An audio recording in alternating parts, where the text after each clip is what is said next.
Mejor hablemos.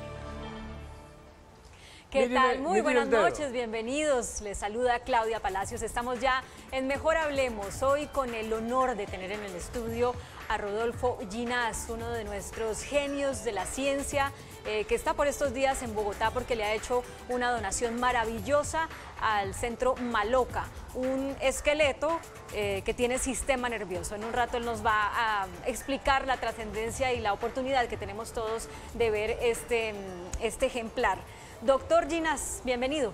Encantado de estar con usted. Muchas gracias. Bueno, trae su tiranosaurio Rex con sistema nervioso que lo trajo de China para regalárselo a Maloca. Eso, ¿por qué es tan importante? Explíquenos. La situación es la siguiente. Maloca para mí es una estructura muy querida. Yo conozco a Maloca desde que empezaron y siempre había querido hacer algo que fuera un poco fuera de lo común. Y entonces, pensando en la situación, se me ocurrió que un tiranosaurio con sistema nervioso no existe en ninguna parte del mundo. Hay muchos tiranosaurios de verdad o copias, pero nunca se ha puesto en el contexto de cómo funciona el tiranosaurio desde el punto de vista del cerebro. Y entonces dijo, perfecto, voy a conseguir el tiranosaurio, y entonces busqué quién tiene tiranosaurios. Entonces encontré que hay una compañía china que genera unas copias de tiranosaurios fantásticas. Conseguir un tiranosaurio de verdad es imposible. Claro. Entonces hablé con ellos y me mandaron catálogos y entonces llegué a la conclusión que realmente era posible comprarlo, que era posible exportarlo, que era posible importarlo en Colombia. Entonces dije, perfecto, vamos a hacer eso. Y entonces se organizó la situación, le mandé el dinero, mandaron el tiranosaurio entre cajas, se fue toda clase de problemas, pero llegó al momento en que había la fiesta china, que es de una semana y media, y entonces no podían mandarlo, y luego Colombia, ¿dónde queda? Dije, pero la miren en el mapa, usted viene a Estados Unidos, nos va a mandar en dólares y esto se va para Colombia. Y entonces, que hay que mandarlo por mar, y dice, pues hay muy buenos puertos en Colombia, Buenaventura, no hay problema. Entonces, se hizo la cosa, se organizó, y me dijeron, los mandamos. Y es un tiranosaurio que tiene sistema nervioso, o sea, no es un tiranosaurio cualquiera. No, Esto del sistema el tiranosaurio no viene con sistema nervioso. Entonces, ¿cómo es el asunto? Lo inventamos nosotros. Ya, usted se inventó un sistema nervioso, parece. Hice el estudio necesario para saber exactamente cómo era. Sí. Y entonces es la primera vez que se hace el sistema nervioso de un dinosaurio. ¿La primera vez en Colombia o la primera vez en el mundo? En el mundo. Nadie tiene el sistema nervioso de un dinosaurio, solamente en Colombia, en Maloca. Sí. Para que les duela. Para que vengan de todo el mundo a verlo acá. No, es que, claro, y resulta que les expliqué lo que quería, lo expliqué en Maloca, y magnífico, y claro, había un poco de problema. ¿Y usted cómo sabe cómo es? Yo sé claro. cómo es, aquí están los papeles, aquí están las cosas, ustedes tienen que hacerlo. Entonces aquí en Colombia se hizo el sistema nervioso. El sistema nervioso es hecho en Colombia.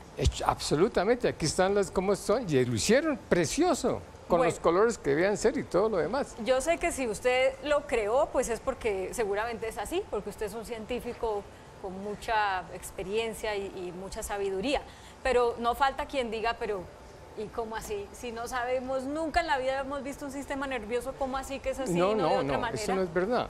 ¿No? La anatomía del sistema nervioso del tiranosaurio se conoce. Se han hecho los estudios de reconstrucción, los miramos, yo hablé con la gente que los hizo, la localización de los nervios craneanos, en fin, está muy bien hecho. Y es el único que existe como tal, porque lo tienen pintado, pero nadie lo ha hecho, ¿no? Qué maravilla. Bueno, ¿y usted por qué le puso al tiranosaurio Juliana, que es el nombre de su esposa?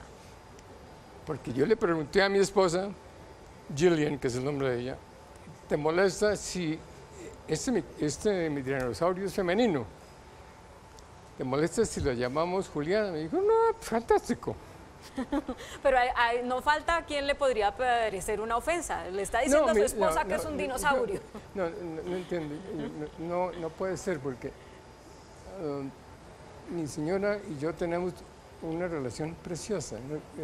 Ella es filósofa y pues ya llevamos un par de años de casados. un par de añitos, ¿como cuántos? Casi, bueno, como 60, digamos. Como 60 añitos, nada más. Y entonces le pareció fantástico. Y entonces se llama... Ya, pues, porque de todos modos es la antítesis de un tiranosaurio. Ella. Ella. Es querida, es sonriente, es una mujer fantástica. Y ponerle a un tiranosaurio eso es increíble, porque podría haber un nombre que fuera un poco más duro. Claro. Pero pareció fantástico. Pero es un honor también, un regalo. Es fantástico. No sé, es una cosa rarísima, porque me han preguntado, pero ¿y no se puso a decir? No, se pareció fantástico. Doctor Ginás, lo veo como viniendo mucho a Colombia, estuvo hace poquito en lo del concierto. Este año ya ha venido como unas 4 veces. ¿Esto es una señal de que usted va a pasar más tiempo acá, de que podría regresar a vivir a Colombia, o usted ya es un neoyorquino irremediable? No, esa es una pregunta que me he hecho bastante. ¿Usted por qué va tanto a Colombia? Y resulta que tiene que ver con atractores colombianos. Y que están pasando cosas increíblemente interesantes. Entonces, pues yo me siento feliz poder venir y verlas, y echar vainas, ¿no?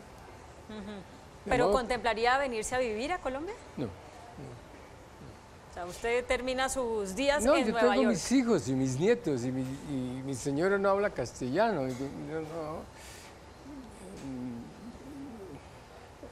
Sería muy difícil. Amo a Colombia porque es mi madre, pero amo a mi mujer porque es mi señora. Todo Son por dos ella, amores diferentes. ¿No? Ya vamos viendo cómo es esa relación y el peso que tiene ella en usted. Quiero preguntarle ahorita por la ciencia en Colombia, y se lo pongo en estos términos. Usted para la campaña presidencial dijo, yo votaría por Petro, o voy a votar por Petro, creo que usted dijo. Y cuando uno comparaba las propuestas de ambos candidatos en materia de ciencia, no se diferenciaban tanto, y lo que la mayoría de la gente dice, en lo que coinciden es se necesita más plata para la ciencia. Pero más allá de que se necesite más plata, la ejecución de esa plata es muy importante. ¿Qué es lo que hay que hacer en Colombia para dar ese salto que necesitamos en la ciencia, doctor Ginás? Me parece que el punto más importante es presentarle al gobierno temas y estudios que estén bien hechos y que valgan la pena. Entonces, eso, lo digo con un poco de tristeza, no ha aparecido en Colombia. Siempre son pequeños proyecticos que funcionan o no funcionan. De modo que si vamos a crear un sistema científico que nos permita hacer todo tipo de ciencia, porque lo que se está enseñando es la metodología de la ciencia y no qué particular ciencia se va a entender o se va a ayudar, y entonces, o se va a mejorar. Entonces la idea es lo que yo he llamado el sistema cosmología, y es el estudio de lo que tiene todos los aspectos del conocimiento en común. Y cómo si no se siguen esas reglas no es bueno. Entonces hay una serie de leyes que no existen escritas y que las vamos a hacer aquí, para aplicarlas en el resto del mundo. Total, imagínense, para mí es una situación preciosa, es un momento magnífico porque podemos hacer algo que no hemos podido hacer con mucha frecuencia y es aportar a la ciencia algo muy importante. Sí, pero más allá de eso, nosotros tenemos el capital humano que forme futuros grandes científicos en Colombia que presenten esos grandes proyectos, o si un colombiano que nos está viendo, que vive en Colombia, quiere ser un gran científico, definitivamente se tiene que ir a formar fuera del país. No, no. La idea es que no hay que irse fuera del país. Lo que se requiere es una metodología que realmente explique y enseñe la ciencia. No tanto el conocimiento de la ciencia, sino la utilización de la ciencia. Es decir, el contexto de la ciencia, de dónde vino, para dónde va. Y entonces lo que yo he propuesto es, vamos a hacer una reconstrucción de la historia de la ciencia. ¿Por qué? ¿Por qué aparecieron las diferentes ramas? ¿De dónde vienen? ¿Qué tipo de problemas resuelven? Esa es una situación que no se ha hecho en ninguna parte.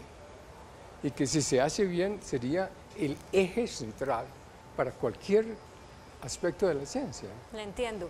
Pero, ¿y qué hacer con esa curiosidad natural que todos de niños tuvimos, que solamente unos pocos conservaron? Esa curiosidad de andar experimentando, moviendo, metiendo la mano en todas partes.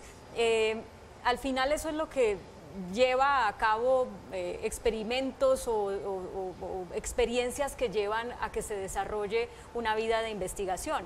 En Colombia no tenemos tanta gente así.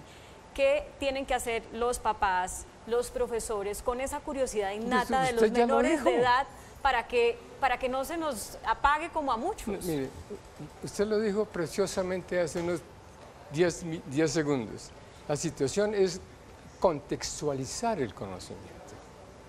Y la única manera que yo conozco de contextualizar el movimiento es hacer un recuento de dónde venimos los humanos y para dónde vamos. Entonces el primer año, son 12 años de cosmología, el primer año de cosmología los niños van a ser cazadores, recolectores. ¿Qué tipo de problemas se presentan? ¿Cuáles son las ventajas y cuáles son las desventajas? Pongamos, no tienen que aprender a contar, porque uno naturalmente sabe la diferencia en números de 1 a 7. O sea, es como crear una metodología de reality de cómo se ha desarrollado el conocimiento. Exacto. El segundo año van a ser agricultores pequeños, entonces ya tienen que aprender aritmética, porque ya no van a buscar los animales sino que los tienen. Y entonces tienen que poder saber si tienen 7, 8, 9 o 10. Entonces tienen que aprender a contar. Entonces el concepto de número. Sí. Y describir el número aparece. Eso se hace a cada nivel. Entonces, para mantener viva la curiosidad. No, se reproduce la historia de la humanidad. Sí. Es decir, van a ser el imperio egipcio en cuarto. Entonces usted haga de faraón y usted haga ¿Y cuáles son los problemas y cómo se resolvieron? Sí. Y entonces se reproduce la historia del conocimiento en contexto. Sí. Para eso, doctor Ginás, se necesita gente que esté bien alimentada, que tenga unas condiciones, digamos, básicas, un entorno favorable a eso. Tengo que hacer una pausa para comerciales ya, pero ¿qué les diría usted a los padres de familia y a las personas ya adultas que hay que hacer para cuidar el cerebro como lo más preciado? ¿Qué cosas no le pueden faltar? ¿Qué comidas? ¿Qué rutinas? Así como las señoras que se ponen cremas para que no les salgan arrugas. ¿Cómo cuidar el cerebro? ¿Me lo cuenta al volver? Yo se lo cuento mucho, pero no tiene nada que ver con cosmología. Bueno, pero me lo cuenta. No, yo se lo cuento, absolutamente. Al volver a Mejor Hablemos. Estamos en Mejor Hablemos conversando con el neurocientífico colombiano Rodolfo Ginás. Habíamos quedado antes de la pausa en este programa especial, que por tratarse de él lo estamos haciendo de 1 hora, en que él nos iba a contar cómo se cuida el cerebro. Doctor Ginás, así como la gente hace ejercicio para tener los músculos tonificados, echa cremas, demás, el cerebro, ¿cómo se cuida? La respuesta es exactamente del mismo modo que se cuidan los músculos. El cerebro hay que usarlo. ¿Qué quiere decir eso? Hay que oír hay que entender, hay que recordar, hay que escribir, hay que tener pensamientos únicos de uno, tiene que generar ideas. Utilizarlo es fantástico porque todo lo motor, todo lo intelectual, todo lo emocional pertenece al cerebro. Claro, pero muchas personas pueden decir, pues yo uso el cerebro todos los días, tomo decisiones sobre qué comprar para el mercado, qué no, hago unas cuentas para ver si me alcanza la plata. Yo uso el cerebro, pero ese tipo de cosas realmente no son suficientes. Está usando el cerebro, no hay cuestión. Claro, pero realmente para que tengamos un cerebro que nos sirva para tomar, no sé, grandes decisiones, etc. Una pregunta sumamente importante con una respuesta sumamente clara. El cerebro es educable y entonces para tener un mejor cerebro hay que tener mejor educación. ¿Qué es la educación? La manera de optimizar las propiedades del cerebro. Y esta respuesta es sencilla, pero es muy fuerte. Hay que estudiar, hay que pensar, hay que utilizarlo como los músculos. Y en ese sentido, doctor Ginas, uno diría, basándose en su experiencia, ¿cuántas horas hay que estudiar al día para poner al cerebro, para utilizar realmente el cerebro y educarlo como se requiere? Sí, no, pero es que, un momento, cuando digo educar, no se requiere que uno se siente a estudiar.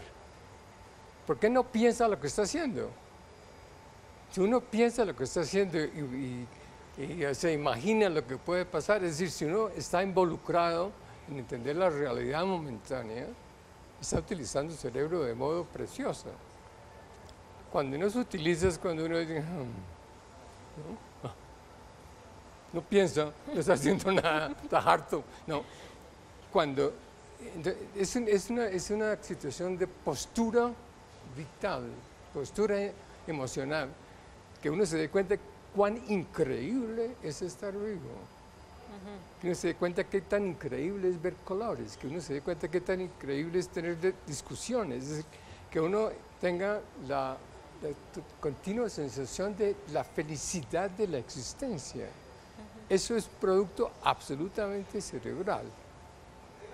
Entonces, sea bueno, sea caritativo, entienda, escriba, haga música, lea música, oiga música, escriba. Todas esas cosas son lo que hacen la vida, sí, que hacen la vida grata. Entonces, si usted tiene una vida activa intelectualmente, pues eso es perfecto. Eso es mantener el cerebro o educar el cerebro permanentemente. Eso es lo permanentemente. único que mantiene el cerebro bien. Un muy buen amigo suyo me contó que usted dedica un porcentaje de su tiempo a hacer las actividades con las cuales se gana el sustento, pero que deja siempre un día a la semana, un quinto día de esos días hábiles para otra cosa. Absolutamente.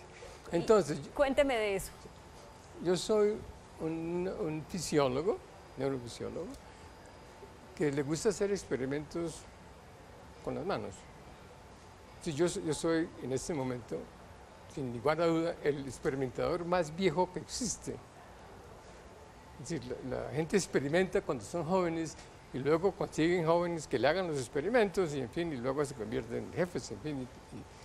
Pero hay gente como yo que nunca me gradué. Entonces yo sigo siendo experimentador, yo saco el animal y pongo los electrodos y miro las cosas. Y se me reconoce como tal y se me admira como tal, francamente. Es decir, Rodolfo sí, pues, tiene 80 y tantos años y todavía está en el laboratorio haciendo experimentos él mismo, ¿no?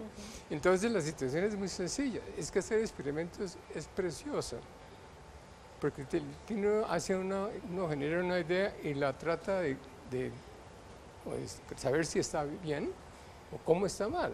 Y eso es lo que usted hace en ese quinto día de la semana que tiene reservado. Exacto. Para hacer hago experimentación, escribo, leo, en fin, pero en mi placer es hacer experimentos. ¿Y en este momento qué experimento está haciendo? Bueno, yo en este momento estoy trabajando en la sinapsis gigante del calamar. Sí. Entonces, en Woods Hole, que es hay un instituto de marina, donde yo llevo yendo al instituto 50 veranos. Yo tengo un laboratorio, entonces el doctor Ginas llegó aquí a buscar los calamares, entonces traen los calamares, les corto la cabeza, les quito miro el sinapsis gigante y muchísimo de lo que se sabe de la transmisión sináptica, que es la base de la activación cerebral, salió de ese laboratorio. Entonces, hace las preguntas. Para mí es tan natural que inclusive me cuesta trabajo decir cómo es que se hace. Las preguntas es muy clara. Pongamos, en este momento estoy tratando de entender cómo hacer para que uno no se vuelva viejo. ¿Cómo hacer para que el sistema que las células utilizan para limpiar su interior, se llama autofagia, cómo se puede optimizar? Los calamares utilizan ese sistema. Sí, pero una vez que se utiliza el sistema es igual para todos. Son las mismas células, tienen las mismas propiedades un calamar que yo.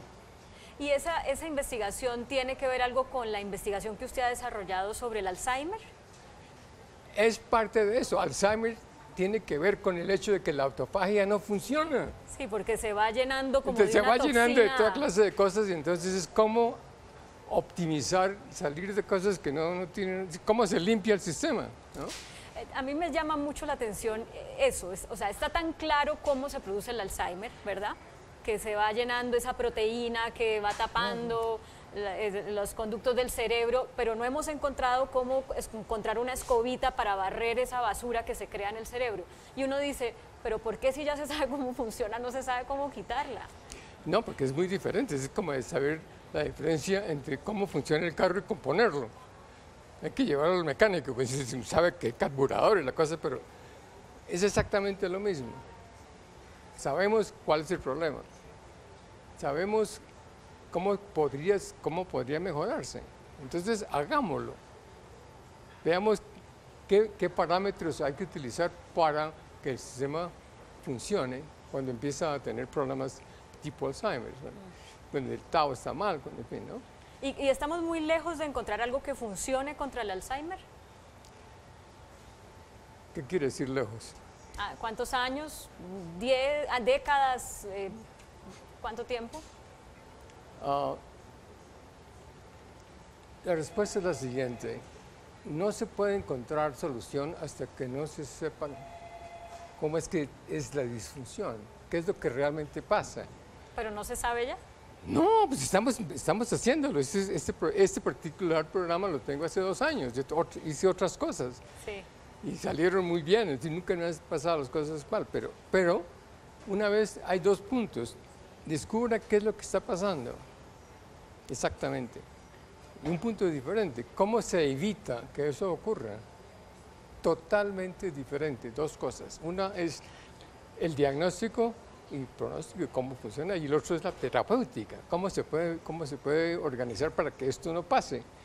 Entonces, estamos hablando de inyectar cosas, de mirar posibilidades, en fin. Sí, pero entonces estamos a ¿cuántos años de encontrar algo que pueda revertir o prevenir el Alzheimer? No le contesto. ¿Eso quiere decir que podrían ser muchos, pero también podrían ser pocos? ¿Sí? Doctor Gina. Mire, es que si yo tuviera otro tipo de mentalidad, yo decía, mire, estamos muy cerca de entender, pero siendo muy honesto, no puedo decirlo. Es decir, es posible que estamos cerca, los resultados sugieren posibles soluciones, pero una cosa es una sugerencia y una cosa es una demostración. Sí. Y yo estoy absolutamente serio a morir, a no decir pendejadas. Perdóneme la pregunta. No, es importantísimo. Entonces, uno tiene que estar absolutamente seguro de qué está hablando. Sí. Porque echando paja, es que no se puede. No es para eso. No, y sobre todo que si la publica, qué cosa tan vergonzosa, ¿no? Doctor Ginás, quiero cambiarle ahora de tema porque me gustaría conocer su opinión sobre lo que pasa con la lucha contra las drogas. ¿Por qué se lo planteo? En Colombia venimos diciendo que la lucha fracasó, que la sustitución fracasó, que la fumigación fracasó, y entre tanto en el mundo se está legalizando la marihuana en unos casos de manera recreativa, en otros casos de manera medicinal. y uno dice, a ver, todo esto se hace porque supuestamente eso es muy dañino para el ser humano, eso es muy dañino para el cerebro, pero entonces resulta que ahorita lo están legalizando. Entonces, ¿era tan dañino o no era tan dañino? Cuando un montón de gente dice que es más lúcida y más perceptiva cuando está, como se dice, en marihuana. Sí. Entonces, al final de cuentas, no, ¿cuál es la realidad? Y entonces, ¿qué hay que hacer con las drogas? Yo soy una mala persona para hacerle esa pregunta, porque yo le tengo un gran amor y respeto al sistema nervioso. Entonces, pues de pronto un whiskycito chiquito, pero dado que mi posesión más querida es mi cerebro, yo lo cuido como no se imagina. Entonces hay que dormir bien, hay que comer bien, no hay que emborracharse, y usar drogas es un problema porque le cambia el sistema. Entonces yo, pues estar feliz, pero resolver un problema es imposible, está jalado, está pues, ¿no? Y entonces eso no, yo pues, imagínense todo lo contrario, que no me se acerquen que de pronto estoy en mitad de un pensamiento y se lo van a tirar. Entonces, mi punto de vista, en palabras más sencillas, a mí me parece que utilizar drogas para tener placer es una mala idea, que hay unas cosas muchísimo más constructivas. La música es, digamos, la literatura, el pensar, el hablar, es mucho más productivo y mucho más sano que inyectarse cosas para cambiar las propiedades del cerebro. Y en ese orden de ideas, su postura respecto a legalizar recreativo, medicinalmente, ¿cuál es? No, eso es totalmente por encima de mi capacidad. ¿No tiene una postura al respecto? No, es que la legalización es un proceso político, no tiene nada que ver con la realidad. De pronto hay que hacerlo porque hay demasiada gente, entonces el problema social, en fin.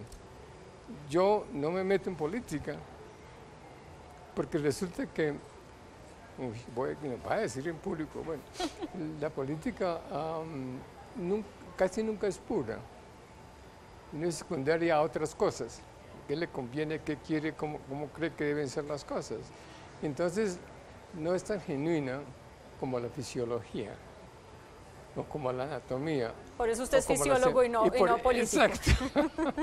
Doctor Ginás, usted acaba de decir que el cerebro puede funcionar o darle más placer al cerebro con la literatura, con la música, etcétera.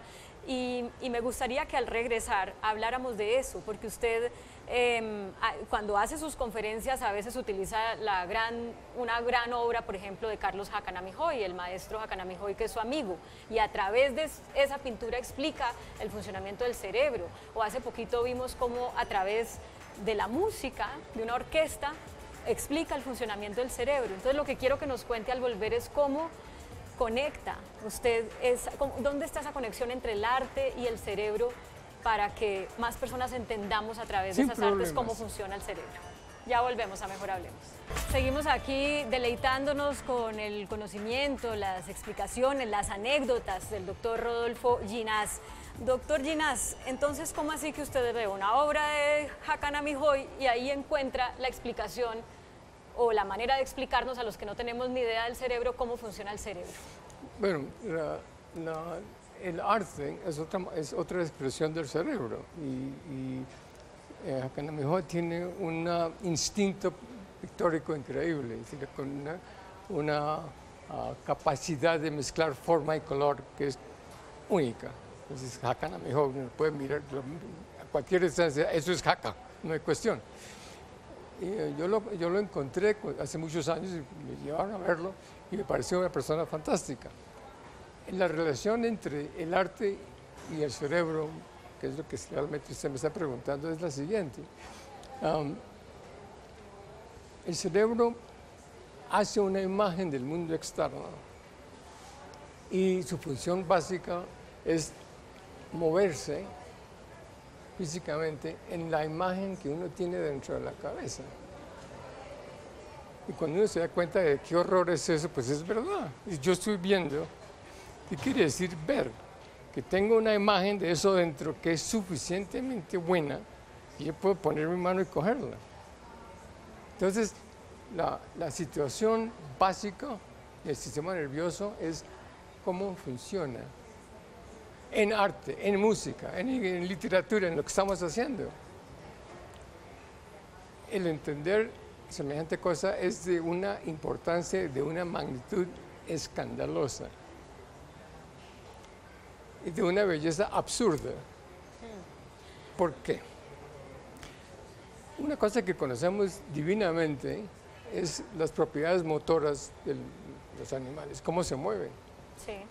Sabemos que hay potenciales de acción, es decir, que la membrana permite que entren canales, que esos canales de calcio cambian la proteína de tal modo de un músculo, ¿no?, que se hace más corto, y eso es la contracción muscular, en fin.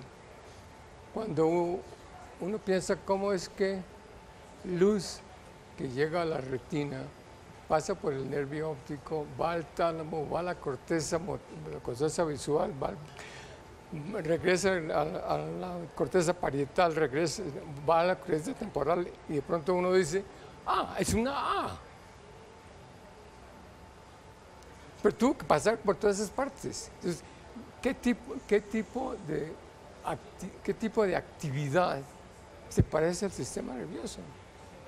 ¿Sí? ¿De qué estamos hablando? Entonces yo menciono que estamos hablando de algo absolutamente sui generis. Y entonces por eso es que usted utiliza una obra de arte, ya sea una pintura o mire, yo utilizo sinfonía. Lo que sea.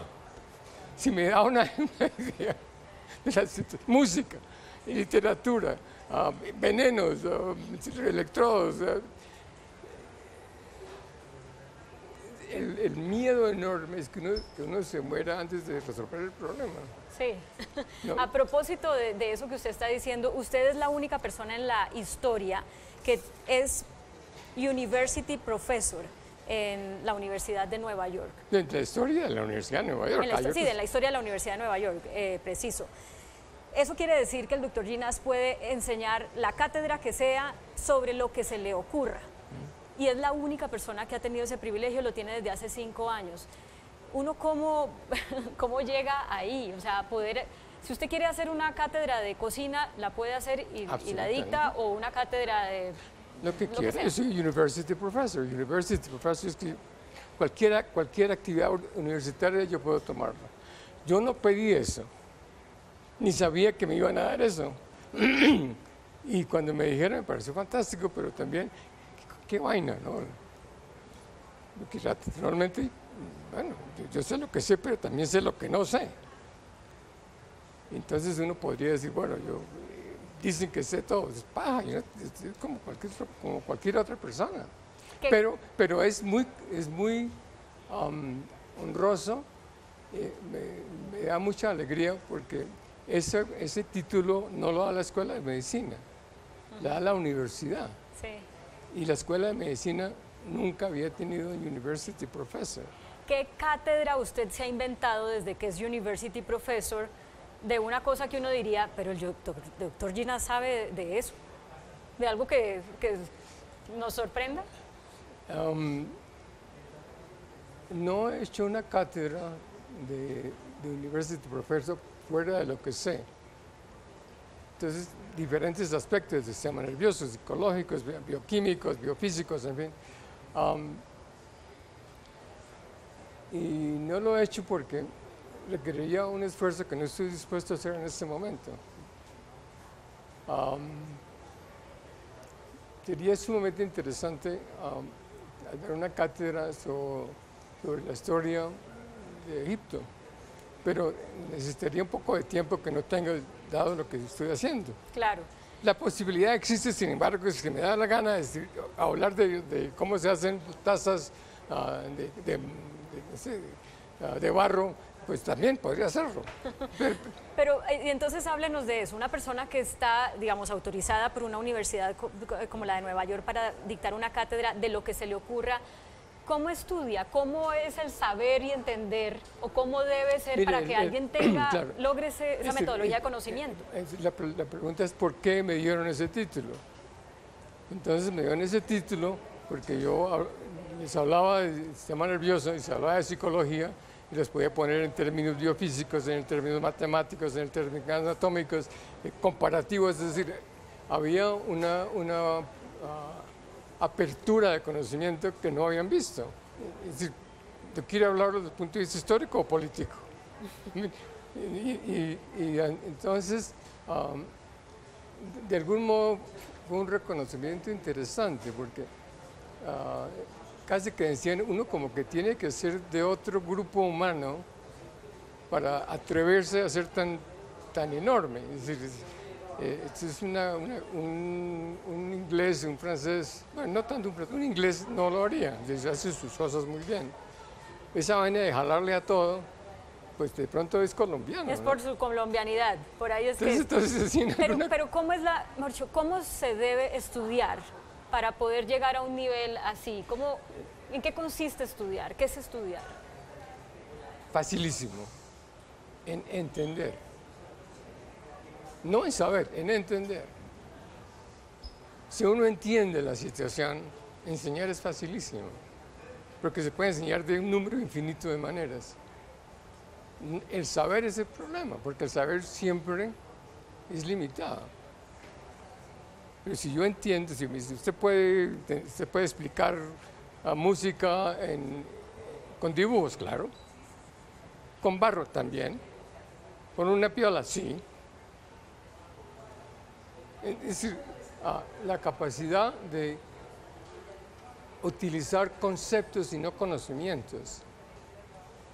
O sea, si uno tiene desarrollada una metodología para entender, uno puede desarrollar cualquier saber, claro, y entender cualquier saber. Es secundario en entender. Y lo contrario es verdad. Pero entonces para eso... Déjeme decirlo, lo contrario es verdad. La gente que sabe pero no entiende, sí, que es el 90% de lo que nos pasa a todos. Y eso tiene que ver con que la metodología de enseñanza ha sido memorice Exacto, conceptos. Absolutamente, por eso es que desesperadamente hay que cambiar la manera de educar, porque no es contexto dependiente, es conocimiento dependiente. Hablemos de lo que ese conocimiento genera, doctor Ginás, porque, por ejemplo, gracias al conocimiento se desarrolla la tecnología y entonces tenemos estos aparatos de los que ahorita la gente no quiere salir, y esta semana un estudio decía que el 30% de los jóvenes prefieren ni comer ni dormir porque esto les da más satisfacción. Entonces, el resultado del conocimiento, que es la tecnología, se vuelve un enemigo de la humanidad porque está... digamos, creándoles problemas a los niños. No, pero eso no... ¿Cómo se evita eso? No, pero es como decir, el problema gravísimo es que generamos más comida de lo que podemos comer, entonces estamos comiendo demasiado. No, el problema no está en el sistema, el problema está en la educación. ¿Cómo se hace para que uno no quiera tener sexo todo el tiempo? Pues muy sencillo, pues no piensen en otras cosas. Y alguien piensa que no puedo aprender en nada más. Bueno, entonces esa es la situación. Hay que tener riqueza intelectual. No, que uno no tenga que averiguar todo, sino que lo pueda pensar. Lo pueda generar dentro de la cabeza de uno. Y entonces lo que está pasando es lo que yo podría llamar pereza intelectual. Que en vez de tratar de solucionar, preguntan. Entonces están preguntando toda clase de pendejadas. Todos se lo preguntan a Google. A Google, y que Google, pues no, a mí me ha pasado, cambiando un poquito de la cosa, a mí me ha pasado que doy una clase y explico alguna cosa y alguien me dice, pues no es verdad porque aquí dice Google que no es eso. Y digo, pues Google está mal. Y claro, una pelota dice, pues claro que está mal, si es lo que están haciendo es diciendo algo que yo dije, sí, y lo copiaron mal. Bueno. Yo le entiendo eso, pero se lo planteo... de modo diferente. No, se lo planteo por esta razón. Hemos oído toda la vida que Einstein dijo que si hubiera sabido que con sus desarrollos del conocimiento se hubiera contribuido a la creación de la bomba atómica, pues entonces no hubiera creado eso, porque qué desafortunado.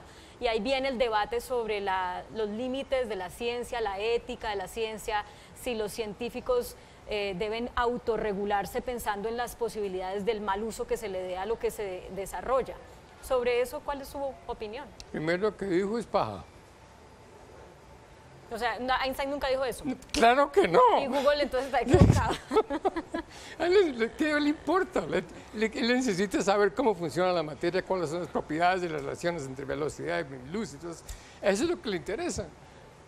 Y usted lo hizo a sabiendas, pues, y si hubiera sabido, también lo había hecho. Porque a mí lo que me interesa es entender. Lo que los salvajes humanos hacen es no es culpa mía. Es decir, el punto es sumamente importante, porque el punto es que la verdad tiene que ser suprahumana. Es decir, que si se puede saber, hay que saberla, pero no se puede no decirla o no saberla que de pronto se utiliza mal. O sea, el problema del uso no es del científico que desarrolla el conocimiento, sino de la de humanidad. los que lo usan mal. De los que lo usan mal, sí. Se me está acabando el tiempo y no quiero dejar un tema por fuera, precisamente porque soy mujer. Las niñas, las mujeres, hemos estado más alejadas de la ciencia desde que somos niñas. Por alguna razón. ¿Desde que son niñas? Las mujeres, desde que somos niñas, estamos más alejadas de la ciencia. Es mi experiencia, ¿no? Y también mi percepción. Y algunas teorías dicen que, bueno, es que porque a las niñas las acostumbran a otro tipo de actividades diferentes a ese desarrollo del conocimiento de esa manera. Sobre el acercamiento de la mujer a la ciencia y las capacidades de la mujer respecto a la ciencia, ¿usted tiene alguna opinión? Absolutamente. Son exactamente iguales a las nuestras y a veces mejores. ¿Y ha encontrado en su experiencia como maestro, como investigador, me imagino con investigadores hombres y mujeres en su laboratorio, una anécdota que nos pueda compartir, que nos evidencie la necesidad de que las mujeres también estén en la ciencia? No tengo ninguna anécdota en especial, pero yo tengo estudiantes y colegas masculinos y femeninos y son absolutamente fantásticos. Es decir, mis colegas femeninos me pueden poner patas arriba sin problemas. Y entre más patas arriba me pones, más los quiero. Es decir, no, yo no tengo la menor duda de que los hombres y las mujeres tienen capacidades intelectuales muy similares. Tienen ciertas desventajas. ¿Las mujeres? Sí. ¿Qué son Tienen cuáles? ciclos y tienen vainas sí, ¿quiere que le diga más directamente? Sí, claro. Pues tienen menstruación, tienen problemas, tienen un sistema muchísimo más complejo, son capaces de generar un niño o una niña, nosotros no, entonces es más sencillo. ¿Pero eso es una desventaja? Eso cuesta. ¿En qué sentido es una desventaja? Para la ciencia. No, es una desventaja para la persona porque utiliza una cantidad de energía que el útero no se le vaya a caer, que las vainas... O sea, porque el cuerpo de la mujer utiliza energía, tiene que utilizar energía en cosas que el cuerpo del hombre no. Tiene que utilizar un tipo de energía diferente. Es más costoso ser mujer que ser hombre, ponerlo en dos palabras. El cerebro es magnífico, pero es que como es parte de otras cosas, entonces generalmente es más difícil porque biológicamente las mujeres son más complejas. Imagínense que pueden generar otra persona. Ya le entendí su respuesta. Piensen los jóvenes que nos están viendo, los padres de familia de jóvenes que creen que sus hijos tienen talentos para ser científicos, para ser quizá, con todo respeto, un Rodolfo Ginás en el futuro. ¿Cuál debería ser la rutina de ellos para que eso se pueda cumplir?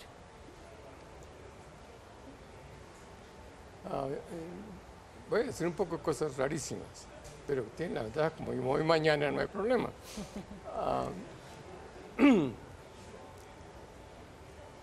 Yo fui un malísimo estudiante. Y fui un malísimo estudiante porque no me gustaba el conocimiento que estaba basado en memoria. Y solamente empecé a entender las cosas cuando me di cuenta que lo importante no es recordar, sino saber el contexto, porque el contexto siempre genera la memoria. De otro lado, basado puramente en ser un memorión, es sumamente difícil hacer ciertas cosas. Entonces, desde mi punto de vista, la importancia la manera como se está educando sigue siendo para mí sumamente mala.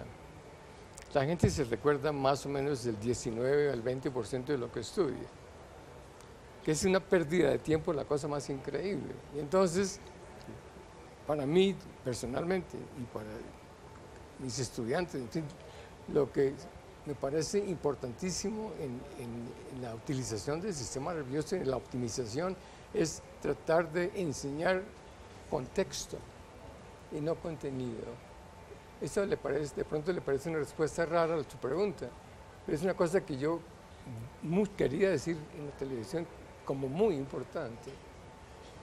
La mayoría de la gente no recuerda las cosas, los tributarios del Caquetá no se recuerda a nadie. Sí. Y hay que saberlos. ¿Y por qué hay que saberlos? Si se abre el libro y ahí están. Entonces la metodología de enseñanza es mala, porque enseña cosas y no conceptos. Se me acaba el tiempo, doctor Ginás. Lastimosamente, una cosa final, ¿ya descubrió el planeta que le quiere dejar de regalo a sus nietos, ya que no les va a dejar un regalo material? Eso ha sido un problema de la Madonna. Entonces les va a tocar dejarles una casa. No, les dejo el telescopio para que lo busquen ellos. ¿Pero no tiene chance de aquí a unos añitos de encontrar el planeta? El problema es el siguiente: yo tengo un telescopio grande que pueden ver muy lejos, y entonces uno hace mapeo y cuando lo comparo con lo que se sabe es generalmente lo mismo. Y entonces, mejores telescopios con gente que lo hace todo el tiempo, es muy difícil competir. Yo no soy astrónomo. Entonces, la única posibilidad es que me gane la lotería y de pronto puede ver algo que no ha visto nadie. Bueno, uno siempre trata, y sobre todo que es estupendo tratar. Doctor Ginás, muchas gracias por venir hasta acá, por todo lo que nos ha dicho. Ha sido una muy bonita experiencia para mí y espero también para los televidentes. No, muchas gracias a ustedes por invitar. Ha sido un placer inmenso. Encantado de haberlo hecho. Muchas gracias. A ustedes también muchas gracias por acompañarnos. Los dejamos como siempre con el adelanto de las caricaturas que serán publicadas mañana en El Tiempo Impreso y en eltiempo.com. Que tengan feliz descanso.